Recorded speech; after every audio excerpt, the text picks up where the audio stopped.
রবিবার মেখলিগঞ্জ ব্লকের অন্তর্গত চ্যাংরাবান্ধা হক মঞ্জিল প্রাঙ্গণে মেখলিগঞ্জ পুলিশ প্রশাসনের উদ্যোগে সাইবার ক্রাইম, ডিজিটাল অ্যারেস্ট, বাল্যবিবাহ ও মাদকাসক্ত সহ বিভিন্ন বিষয়ের উপর একটি সচেতনতা শিবিরের আয়োজন করা হয়। এই দিনের ওই সচেতনতা শিবিরে উপস্থিত ছিলেন এলাকার গ্রাম পঞ্চায়েত প্রধান ইলিয়াস রহমান মানিক, মেখলিগঞ্জ থানার ওসি মণিভূষণ সরকার, মেজবাবু নুরুপ পাশের সহ প্রমুখ ব্যক্তিবর্গ। এই দিনের শিবিরে সাইবার প্রতারকদের একটি নতুন অস্ত্র ডিজিটাল অ্যারেস্ট সম্পর্কে উপস্থিত সকলকে অবগত করে তাদের সচেতন করা হয়। আমাদের মধ্যে অনেকেই সাইবার প্রতারকদের এই ফাঁদে পা দিয়ে থাকেন। এক্ষেত্রে সাইবার প্রতারকরা ফোনে পুলিশের পরিচয় দিয়ে এবং আপনার হোয়াটসঅ্যাপে পুলিশের ছবি পাঠিয়ে আপনাকে ভয় দেখিয়ে টাকা দাবি করতে পারে। পাশাপাশি যুব সমাজকে মাদকাসক্তি থেকে সমাজের মূল স্রোতে ফেরানো, বাল্যবিবাহের কুফল ও নারী পাচার রোধে সকলকে সচেতনতার বার্তা দেন।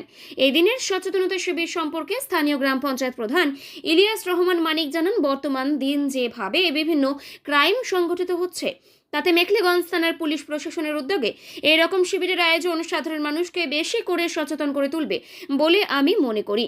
এই দিনের অনুষ্ঠান প্রসঙ্গে সীমা সমাচারকে কি বিস্তারিত জানালেন মেখলিগঞ্জ থানার ওসি মণিভূষণ সরকার ও এলাকার গ্রাম পঞ্চায়েত প্রধান ইলিয়াস রহমান মানিক। শুনুন। প্রধান সাহেব, আজকে থানার ওসি সাহেব মেজবাবু আপনাদের কেন আসছে কিছু বলবেন তো আমাদেরকে?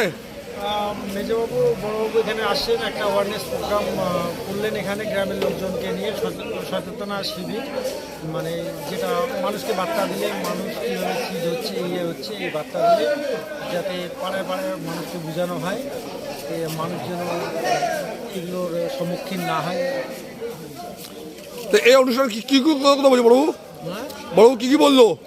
বড়বাবু বললেন মানুষ কিভাবে ফেক আইডিতে করতেছে, কিভাবে এটিএম নাম্বার নিয়ে মানুষ ফ্রড করতেছে মানুষকে, যাতে এরকম না হয় গ্রামের লোকজনকে সচেতন করলেন। এই যে মেখলিগঞ্জ থানা পুলিশ যে আজকে উদ্যোগটা নিল, এটা কেমন উদ্যোগ নিল? এটা খুব সুন্দর উদ্যোগ একটা, আজকে আমাদের চাঁড়াটার থেকে উদ্বোধন করলেন। আমি যেটা বড়বাবুর কাছ থেকে জানতে পারলাম, বাকি অঞ্চলগুলোর মধ্যে এই প্রোগ্রামটা উনি করবেন। ধন্যবাদ। মানে আমাদের থানার পক্ষ থেকে একটা অ্যাওয়ারনেস প্রোগ্রাম আমরা চালাবো আজকে। এটা খুব জরুরি একটা বিষয়, আপনাদেরকে জানতেই হবে এই বিষয়টা, কারণ বর্তমান যুগের সঙ্গে সঙ্গে যদি আমরা এক করতে না পারি তাহলে একসময় আমাদেরও হয়তো মুছে যেতে হবে। এই জন্য এখানে আপনারা আসেন, আমি প্রধান সাহেবকে বলেছিলাম আরও বেশি মানুষ যেন আসে এই প্রোগ্রামগুলোতে। মানে ডিজিটাল থেফট, সাইবার ক্রাইম, এই ওয়ার্ডগুলো হয়তো আপনাদের মানে কাছে নতুন শব্দগুলো।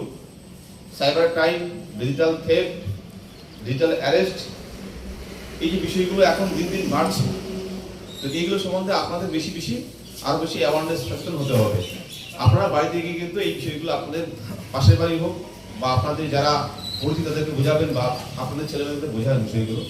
তো আমরা এই প্রোগ্রামে আসি, আজকে আমাদের এই প্রোগ্রামের উদ্দেশ্য হচ্ছে এই এলাকার মানুষদের সাইবার ক্রাইম সম্বন্ধে একটু সচেতন করা, তার সঙ্গে ডিজিটাল অ্যারেস্ট কি করে হচ্ছে, কিভাবে মানুষ এর শিকার হচ্ছে, কোটি কোটি টাকা লস করছে, মানুষ হারাচ্ছে, কি করে মানুষের সমস্যার মধ্যে পড়ছে, এগুলো থেকে কি করে উদ্ধার হবেন, সব বিষয়ে আমরা আস্তে আস্তে আসবো।